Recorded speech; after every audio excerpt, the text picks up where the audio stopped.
That's the camera running out. That's the camera running out of film, so we didn't actually have any more. So he said, hey, leave the rollout, leave the flash and the rollout in the movie. It'll be great. It's also quintessential Mission. It tells you everything it's about like the the making camera of rolled these out films. literally 12 frames after he delivered the line. Tom Cruise nails the last line of the film, and we run out of film. Another beautiful, beautiful piece of work from Aaron and Seth at Filmograph. Yeah, Filmograph those guys just nailed it. This is again another concept. Incredibly difficult. Incredibly difficult. Look at the detail in the backdrop of the notice board and the way the fuse moves and all the. Oh, it's just beautiful work, guys. Well done. Really well done, guys. You killed it. Yeah, yeah. Well, that went quickly. I hope the movie goes that quickly. Yeah. When people watch it. Yeah. But. That's I gotta say, this is the second film I've made with Eddie. I hope I hope there will be a third. I That's don't know very what you're kind. off to do now. We'll see what happens. But, No, it's been a pleasure working on this. It's been it takes about a year and a half to edit a movie like this, and in a little dark room. In a little dark room, but there were very unique challenges with this film, as there appeared to be with all these movies. But because Tom broke his ankle, we had a 12-week hiatus. But the release date of the movie did not actually move, so we stayed with our July release date, and we ended up finishing filming at the end of February.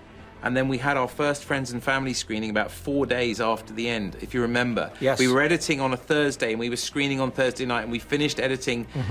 You had not actually watched the entire movie from beginning to end. I finished editing at 6:30 in the evening, and we pressed play on the movie at 7:30. Yes. And that was the first time you had watched the movie. There's my assistant editors, by the way, guys. Massive props to music editor Cecile Tornasak. Cecile Tornasak, who was fantastic. There's the sound team in there as well. Great guys. And so we had 4 days. You watched the movie with an audience for the first time, which is an incredibly scary thing to do. And there was only about half of the film had music. The rest of it was bare. And it was really long. It was like 2 hours and 50. 2 hours and 43 minutes. 2 hours and 43 minutes, yeah. And the first time we tested it for a test audience, not friends and family. Yeah.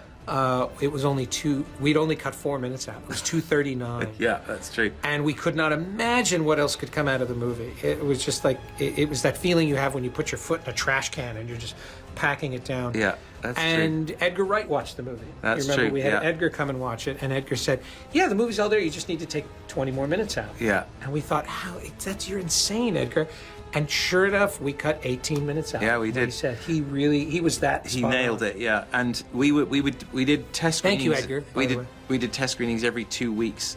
Yes. Basically, we did 4 tests and then we locked picture. So it was around about 9 weeks from the end of principal photography to when we locked. To understand for people who don't know, when you make a movie like this, you have what's called the director's cut, and that is the cut of the movie that's the first cut of the movie that the studio sees, that the producers see. The director has 10 weeks in the editing room to do his thing.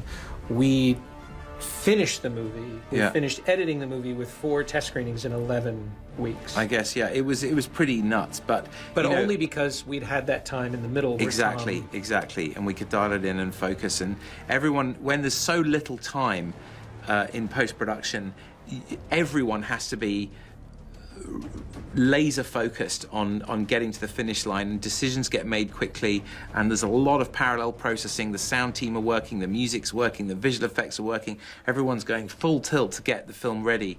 And as we're recording this, we're still putting the finishing touches to the movie, as I said, and we are 10 days away from the premiere. Yeah.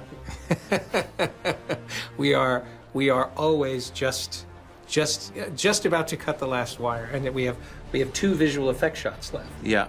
So when you watch this movie and you're watching the halo jump, know that the 2 of us sitting here have not seen the finished film that you've just watched. We're still putting some finishing touches on it, and that was very similar to the last time. Yeah. The last movie, we finished it 5 days before. Yeah. The premiere. That's not because we're crazy Brinksmen and we enjoy that. That's just the nature of scheduling and release dates and things like that, and we like a challenge. Yeah. Well, thanks to everybody that's credited right here, but especially thank you to you, Eddie, because you put this whole thing together, and it was not an easy task. It's still not an easy task. No, but it's a pleasure. It's a privilege to work on a film like this, and to contribute to the legacy of this franchise. And you know, everyone working on the film on my team loves these movies and understands, you know, how dear they are to audiences around the world, and how much people enjoy watching these movies, and hopefully we'll be watching these movies for many years to come. And we all take that very seriously, and we're very, very passionate about the end result, and we want it to be great for everyone out there watching the film. And we really hope you've enjoyed it. You know, thank you. Thank you very much.